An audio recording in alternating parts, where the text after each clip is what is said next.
नमस्कार, आप देख रहे हैं आर हिंदुस्तान न्यूज़। आनंद सक्सेना के साथ झालावाड़ से खास खबर। झालावाड़ जिले के डग नगर का ये दृश्य हर सुबह एक कहानी कहता है। कहानी सेवा की, समर्पण की और इंसानियत की है। जहां 87 वर्ष की उम्र लेकिन हौसला आज भी जवान है। हम बात कर रहे हैं विष्णु गोपाल अग्रवाल की, जिन्होंने पूरे शहर में प्यार से, लोग उन्हें काका या नेताजी कहा जाता है उन्हें लोगों द्वारा। साल 2002 से लेकर आज तक पूरे 23 वर्षों से काका हर सुबह अस्पताल पहुंचकर मरीजों को चाय पिलाते हैं, उनका हाल चाल पूछते हैं और इंसानियत का एहसास कराते हैं। सेवा करने का जज्बा कभी वृद्ध नहीं होता। हर व्यक्ति को निष्काम भाव से सेवा करते रहना चाहिए। काका बताते हैं कि जब उनका पैर फ्रैक्चर हुआ था और वे झालावाड़ अस्पताल में भर्ती थे, तभी उन्हें समाज सेवी खंडेलवाल जी से ये प्रेरणा मिली। वहीं से मन में ठान लिया कि मैं भी कुछ ऐसा करूँगा जो किसी के भी काम आए।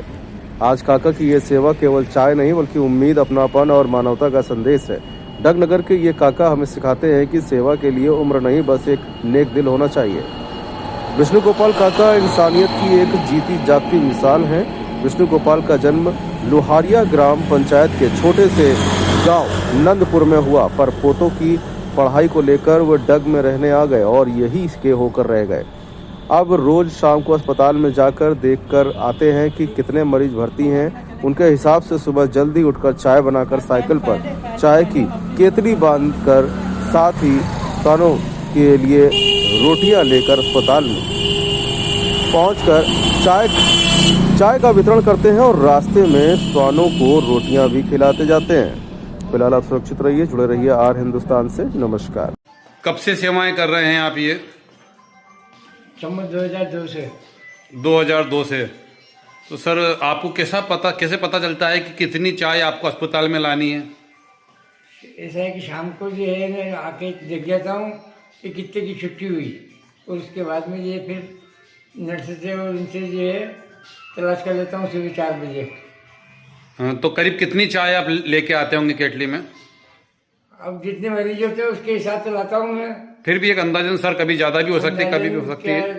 जितनी होती है ना जापे वाली, उनको एक गिलास भर के चाय देता हूँ। मतलब प्रतिदिन का नियम है आपका? अगर कभी आप बीमार हो गए या कोई कारणवश नहीं आ पाए तो यहाँ पे चाय लेके आते हैं कोई? हाँ, होटल वाले से कह देता हूँ। अच्छा, होटल वाले को कह देते हो तो वो यहाँ पे व्यवस्थाएं कर देते हैं? वो व्यवस्था कर देता है। तो इसमें आपकी मदद बच्चे परिवार वाले या अपने बेटे पुत्र वधू वगैरह कुछ मदद करते हैं? घर वाली करती है। अच्छा, तो आपके चाय का पैसा सारा कहाँ से खर्च आता है? दुकान से ही, अपने पास से। अच्छा, दुकान है आपके? हाँ। काय की? किराने की दुकान है। गांव में जमीन भी है? जमीन भी है। कितनी है? 50 बीघा। 50 बीघा जमीन है। देखा आपने किस प्रकार से 84 वर्ष की उम्र होने के बाद भी आप, हैं जी, 86 वर्ष की उम्र होने के बाद भी आपके अंदर जज्बा बना हुआ है, किस प्रकार से? अच्छा, ये आप बताइए, आप इस सेवा से आपको कैसे प्रेरणा मिली कि आप ये सेवा करें? मैं एक चक्कर जो है वहाँ गया था झालावाड़ जी। झालावाड़ मेरा पेट फ्रैक्चर हुआ था, जो वहाँ खंडेलवाल के जरिए जो है वो चाय देते थे। अच्छा। तो उनकी चाय देखने के बाद में जो है मैंने सोचा, मैंने कहा यार अस्पताल तो छोटा है यहाँ, तो यहाँ की अपन सेवा कर सकते हैं। तो इस मारे जो मैं ये करने लग गया। तो आपने बताया कि आपका पैर फ्रैक्चर हुआ था, तब आप अस्पताल झालावाड़ में भर्ती थे और वहाँ पे किसी खंडेलवाल जी की सेवाओं से प्रभावित होकर के आपने इस प्रकार की सेवा करने का कार्य प्रारंभ किया। आगे क्या करना? बस जब तक जिंदगी रहेगी तब तक जो है चलती रहेगी सेवा, और क्या।